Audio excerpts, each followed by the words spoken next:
ہمیں بھی جب کوئی عمل کرنا چاہیے، بڑے سے بڑا عمل، اس پہ غرور نہیں، فخر نہیں، بڑی عاجزی اور ذلت سے اللہ کے حضور درخواست کرنی ہے، مولا میرے اس عمل کو کیا کر لے۔ اللہ قربانیوں میں غرور سے بھی بچائے، فخر سے بھی اللہ بچائے، اس میں تھوڑا سا تکبر آ جائے، اتنے لاکھ کا ویڑا ہے اور اتنے لاکھ کا بکرا ہے، اور اللہ اس سے محفوظ۔ رہ گئی ریاکاری۔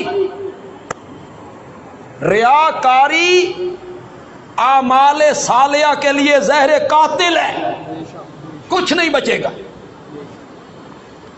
حضرت ابو ہریرہ رضی اللہ تعالیٰ، حضرت سیدنا معاویہ رضی اللہ تعالیٰ عنہ کے دربار میں یہ حدیث سناتے ہوئے 3 مرتبہ بے ہوش ہو گئے۔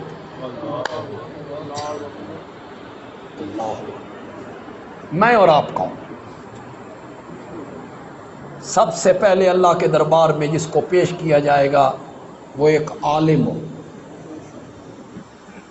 اللہ اس سے پوچھیں گے سناؤ، میں نے تمہیں قرآن پڑھنے کا سلیقہ دیا، سمجھ دی، علم دیا، تم نے کیا کیا ہے؟ مولا میں لوگوں کو پڑھاتا رہا، سناتا رہا، سمجھاتا رہا، دعوت دیتا رہا، تبلیغ کرتا رہا۔ اللہ کہیں گے جھوٹ مت بولا، تم نے یہ سب کچھ اس لیے کیا تھا کہ لوگ تجھے بڑا عالم کہیں، بڑا فاضل کہیں، بڑا قاری کہیں، چنانچہ وہ تجھے کہا گیا، تیرے عمل کا بدلہ ہو گیا۔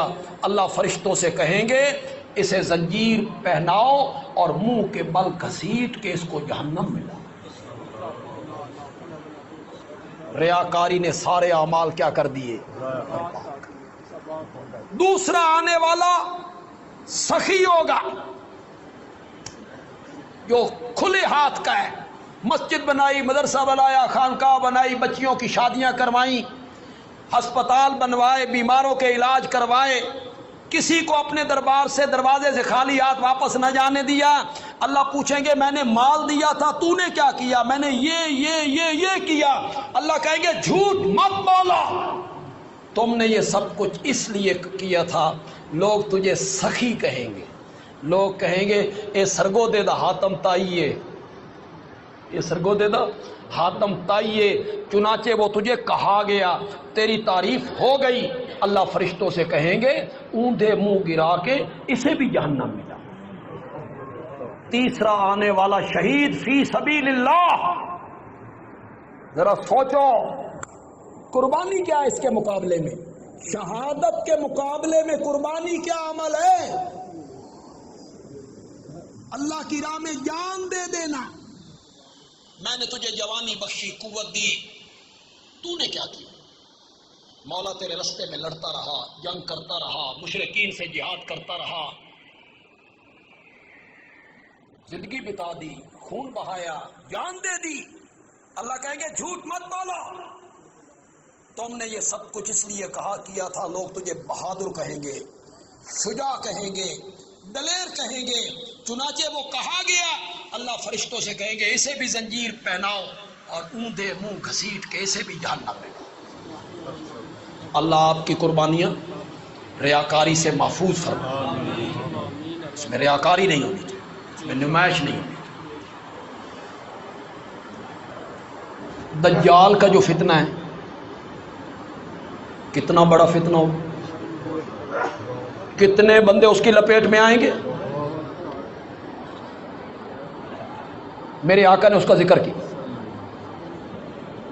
لوگ اتنے ڈر گئے، صحابہ ڈر گئے، ازواج مطہرات تک بات پہنچی نا، تو ایک زوجہ محترمہ کو دوسری ازواج نے کہا کچھ پتہ ہی دجال آ گیا۔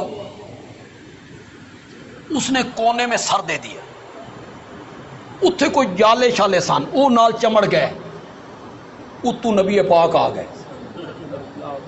اسے کیا ہوا؟ دوسری بیوی نے کہا یا رسول اللہ یہ دجال کو ڈری ہوئی، یہ ڈر پیدا ہو، وہ دجال کا فتنہ سن، صحابہ ڈر گئے۔ یہ جو داعی ہوتا ہے نا، مبلغ، سمجھدار داعی وہ ہوتا ہے کہ جدہ لوہا گرم ہوئے نا سٹ اس ویلے لائے. لوہا تھا نا گرم، صحابہ ڈرے ہوئے تھے دجال کے فتنے سے. اب وقت تھا لوگوں کو سمجھانے کا بھی ریاکاری کیا ہے. یہ وقت تھا. میرے آقا نے فرمایا دجال کے فتنے سے ڈرے ہوئے ہو کہ ہاں. فرمایا دجال سے بڑا فتنہ نہ بتاؤں؟ یا رسول اللہ دجال سے بھی بڑا فتنہ؟ فرمایا ہاں. ایک بندہ نماز پڑھ رہا ہے اور اس نے محسوس کیا کہ دوسرا نمازی مجھے دیکھ رہا ہے. اس نے اس کو دکھانے کے لیے نماز کو ذرا لمبا کر دیا. یہ دجال سے بھی بڑا فتنہ ہے. کیسے ڈرایا میرے نبی نے؟ ریاکاری سے. اللہ ریاکاری سے آپ کو محفوظ فرمائے.